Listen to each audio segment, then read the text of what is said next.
আপনি বললেন 4 লাখের মধ্যে 2 লাখও দেবো, তাই বললেন। সেটা তো আমি বললেন, আমি বললাম শরীর খারাপ কবে থেকে আমরা বলছি 2 লক্ষ টাকা।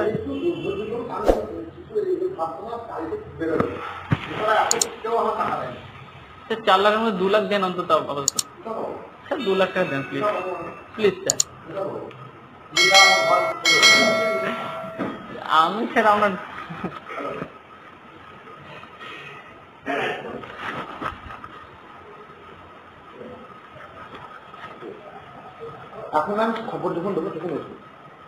প্রিয় দর্শক, এই ভিডিওটি সোশ্যাল মিডিয়ায় প্রচুর পরিমাণে ভাইরাল হয়েছে। এখানে পরিষ্কার টাকা পয়সার কথা কিন্তু শোনা যাচ্ছে। সেখানে লক্ষ লক্ষ টাকা নাকি ওনাকে দিয়েছেন সেই ব্যক্তির। ওনার শেষ বক্তব্য হল অন্তত 2 লাখ টাকা দিন। তৃণমূলের নেতা জীবন কৃষ্ণ সাহা বলছেন কলকাতায় সব টাকা নাকি নয়ছয় হয়ে গিয়েছে। উনি যখন অন্তত 2 লাখ টাকা চাইতে আসছেন তখনই জীবন কৃষ্ণ সাহা বলছেন কোথায় পাবো টাকা, গোটা বাড়ি সার্চ করে দেখুন, যদি আপনি পান তাহলে নিয়ে যান। যিনি টাকা দিয়েছেন চাকরির জন্য তিনি এখন নাকি টাকা পাওয়ার জন্যই বা টাকা ফেরত পাওয়ার জন্যই তার নিজেরই টাকা গোটা বাড়ি তাকে সার্চ করতে হবে। তারপর ওখান থেকে চলে গেলেন এবং জীবন কৃষ্ণ সাহা যাওয়ার সময় বলছেন যখন ডাকবো তখন আসবেন, মানে বারবার টাকা চাইতে আসতে বারণ করছেন। তার মানে প্রিয় দর্শক, আপনারা বুঝতেই পারছেন কতটা পরিমাণে তোলাবাজি করছেন এই জীবন কৃষ্ণ সাহা। আর যখনই এদেরকে ইডি এবং সিবিআই গ্রেপ্তার করে তখনই চোরের রানী মমতা বন্দ্যোপাধ্যায় সাফাই দেন ভোট আসছে তাই বিরোধীরা ফাঁসানোর চেষ্টা করছেন। তাহলে আপনারাই বলুন এগুলি সত্যি কি ফেক ভিডিও? তৃণমূলের নেতারা আর কতটা নিচে নামবে? এই জীবন কৃষ্ণ সাহা নিজের মুখেই বলছেন কয়েকদিন পর টাকা ফেরত দেব। এটা কি বিজেপির কোনো সাজানো ভিডিও? তিনি তো নিজেই স্বীকার করতে পারতেন না আমি টাকা নেয়নি, আমি টাকা দেব না। তা নয়, তিনি নিজেই পরিষ্কার স্বীকার করছেন টাকা পয়সা কলকাতায় নয়ছয় হয়ে গিয়েছে। এত বড় একটা প্রমাণ পরিষ্কার বোঝা যাচ্ছে। তার জন্যই কিন্তু গতকালকে ইডি ওনার বাড়িতে হানা দিয়েছেন। একবার প্রিয় দর্শক দেখুন সেই ভিডিওটি, কিভাবে তৃণমূলের নেতা জীবন কৃষ্ণ সাহা পালাতে গিয়ে ইডির কাছে ধরা পড়ে গিয়েছে।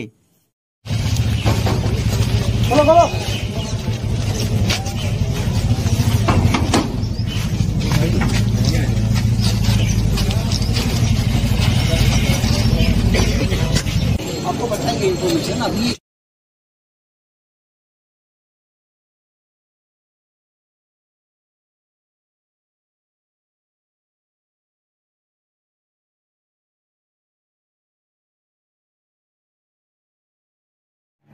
প্রিয় দর্শক, ইডি কিভাবে আজকে তৃণমূলের চোর হাওয়াই চটি চাটা নেতাকে ধরছে তা আপনারা ভিডিওর মাধ্যমে অবশ্যই কিন্তু দেখতে পেলেন। প্রথমে ইডি জীবন কৃষ্ণ সাহার বাড়িতে যান এবং বাড়ির বাইরে থেকেই দরজায় নক করেছিলেন, কিন্তু অনেকক্ষণ সময় কেটে যাওয়ার পরেও দরজা না খোলায় সমস্ত ইডি অফিসারদের মনে সন্দেহ তৈরি হয়। তখন তারা তাড়াতাড়ি গিয়ে বাড়ির পিছন দরজায় গিয়ে উপস্থিত হয় এবং সেখানে গিয়ে তারা দেখেন ওই পেছনের দরজা দিয়ে জীবন কৃষ্ণ সাহা পালানোর চেষ্টা করছিলেন।